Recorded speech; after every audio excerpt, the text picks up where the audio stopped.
हाँ तो देखो कुछ टेक्निकल इशू आ गया था। अब हम क्या करेंगे, अब हम तीनों पॉइंटों को ज्वाइन करा देंगे ऐसे करके। ये हमारे तीनों पॉइंट है, ऐसे करके लाइन बन जाएगी। इसमें थोड़ा सा इसको हम उधर रोटेट कर देते हैं। ये देखो ये लाइन बन गई। तो बेटा यहाँ पे ये जो लाइन तीनों, ये दोनों जो लाइनें हैं जहाँ कट कर रही है, वही आप लोगों का क्या हो जाएगा, वही इसका सॉल्यूशन हो जाएगा और वही हमारा आंसर होगा। अब ये पता कैसे चलेगा कहाँ कट कर रही है, तो हम इस पॉइंट से नीचे ऐसे देखेंगे।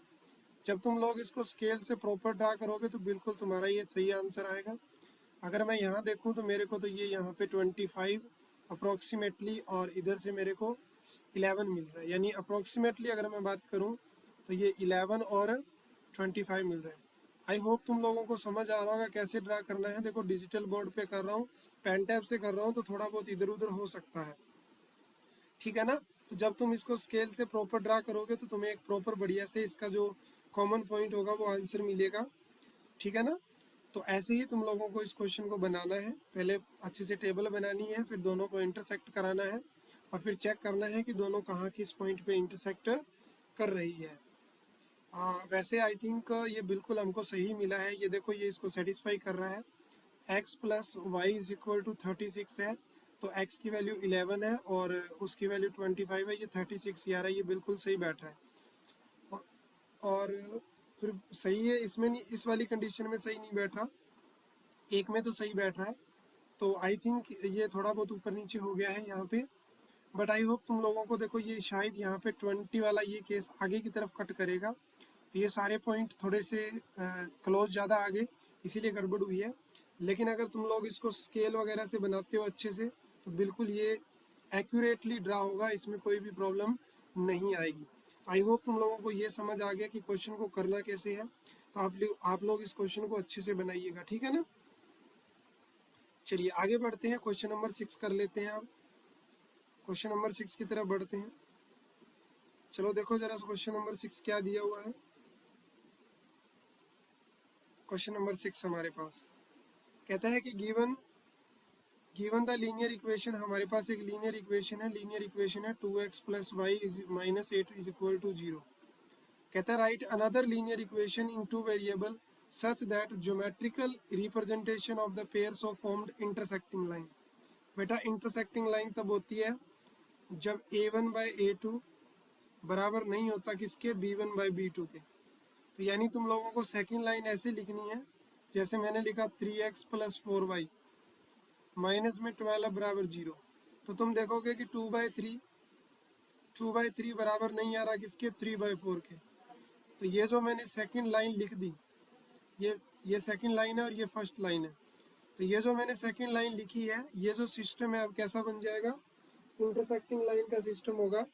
यानी यहाँ पे दोनों लाइनें क्या करेगी, कट करेगी। फिर सेकंड वाले क्वेश्चन में बेटा अपने को क्या करना है, ये जो गिवन इक्वेशन है, ये 2x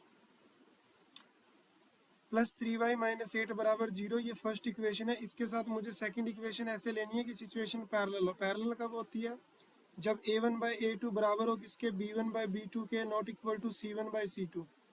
तो ये वाली सिचुएशन बनाओ।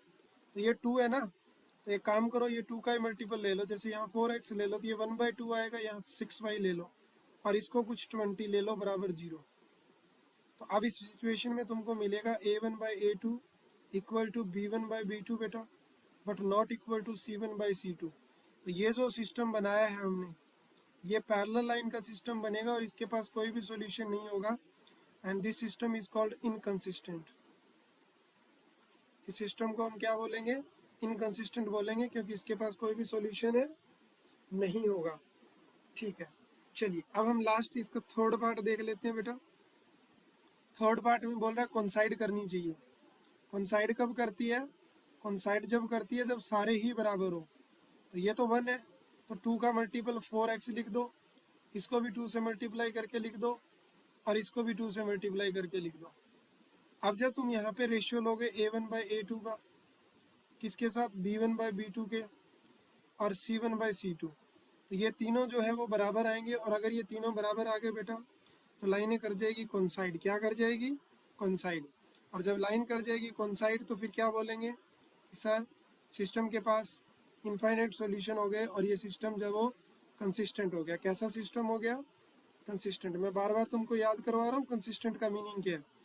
कंसिस्टेंट का मीनिंग होता है at least one solution, at least one solution, कि सिस्टम के पास कम से कम एक सॉल्यूशन होना चाहिए। तो आई होप ये क्वेश्चन अच्छे से समझ आ गया। अब फिर से हमारे पास एक ग्राफ का क्वेश्चन आ चुका है, ग्राफ का क्वेश्चन आ चुका है, तो चलिए इसको बनाते हैं। लास्ट वाले में हमसे थोड़ी बहुत मिस्टेक हुई थी, हम इसमें कोशिश करेंगे कि बिल्कुल एक्यूरेट बनाएं। हम लेते हैं रफली हैं आइडिया पॉइंट का, क्योंकि मैं यहाँ कोई स्केल यूज नहीं कर रहा बोर्ड के ऊपर। जब हम स्केल से प्रॉपर मेजरमेंट के साथ ग्राफ बनाते हैं तो कोई प्रॉब्लम नहीं आती, इसमें आपको ग्राफ भी यूज करने हैं। तो आप लोगों के पास ग्राफ होगा तो क्वेश्चन बिल्कुल भी गलत नहीं होगा। रफली बनाते हैं तो थोड़ा बहुत इधर उधर हो जाता है, एग्जैक्ट नहीं बनता, एक्यूरेटली नहीं बनता। Draw the graph of the equation, देखो हमारे पास इक्वेशन है x minus y plus one बराबर 0। अगर मुझे इसका ग्राफ बनाना है तो मुझे इससे टेबल बनानी होगी, तो मैंने y को उधर शिफ्ट कर दिया और माइनस वन को उधर शिफ्ट कर दिया, तो मेरे पास x की वैल्यू आ गई। ठीक बात है। फिर क्या करेंगे, फिर हम टेबल ड्रा कर लेते हैं। ये हमने टेबल ड्रा कर ली। इस टेबल में कितनी कॉलम होगी, इस टेबल में 2 तो रो होगी यहाँ पे, तो एक रो में x आएगा, एक में y आएगा। अब सपोज करो कि y का वैल्यू 0 है, तो x की वैल्यू ऑटोमेटिकली क्या हो जाएगी, -1 हो जाएगी। अगर आप y का वैल्यू 1 ले लेते हैं तो x 0 हो जाएगा। अगर आप y का वैल्यू 2 ले लेते हैं तो x की वैल्यू क्या हो जाएगी, 1 हो जाएगी, 2 - 1। दूसरा सिस्टम जो अपने को दिया हुआ है बेटा वो है 3x प्लस 2y माइनस 12 को उधर ले गए। ठीक है, अब 2y को उधर ले जाओ और अब 3 को नीचे ले जाओ, तो x की वैल्यू आ गई। अब एक टेबल बनाओ, फिर से एक टेबल क्रिएट करो, और इन्हीं टेबल का यूज करते हुए हमको क्या बनाना होगा, ग्राफ बनाना होगा। 2 रो आएंगी, एक x और एक y। मैं लाइन 2 के लिए टेबल 2 लिख रहा हूँ यहाँ पे, समझ जाना तुम, ये 2 वाले के लिए है, और ये टेबल 1 जो है वो फर्स्ट वाले के लिए। ठीक है ना। तो यहाँ पे आप देखो, अब तुमको करना क्या होगा बेटा, अब तुमको ऐसी वैल्यू जूम करनी है y की जिससे ये 3 से डिवाइड हो। जैसे y की वैल्यू 0 जूम कर ली पहले मैंने, तो ये 12/3 यानी कितना हो जाएगा, 4 हो जाएगा।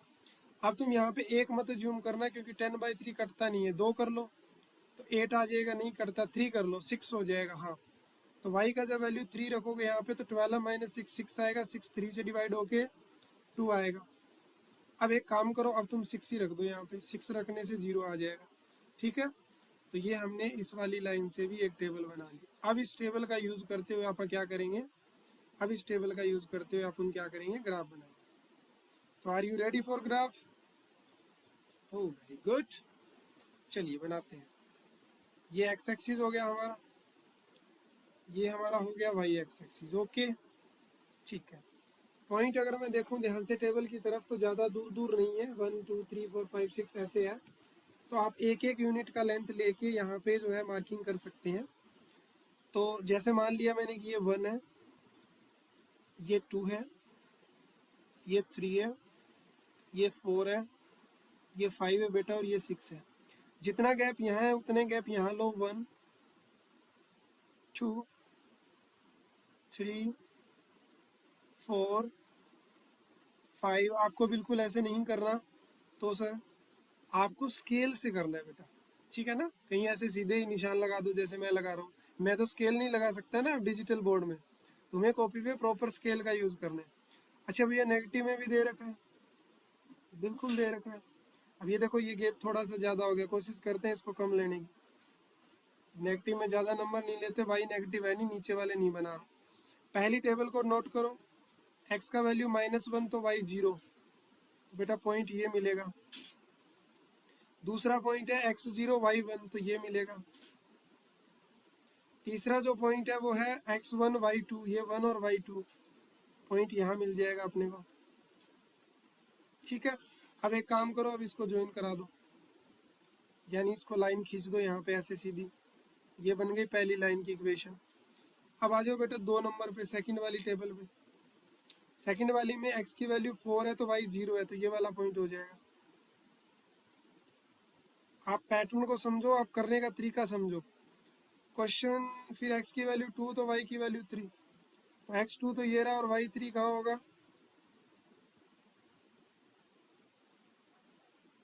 यहाँ पे, ठीक है।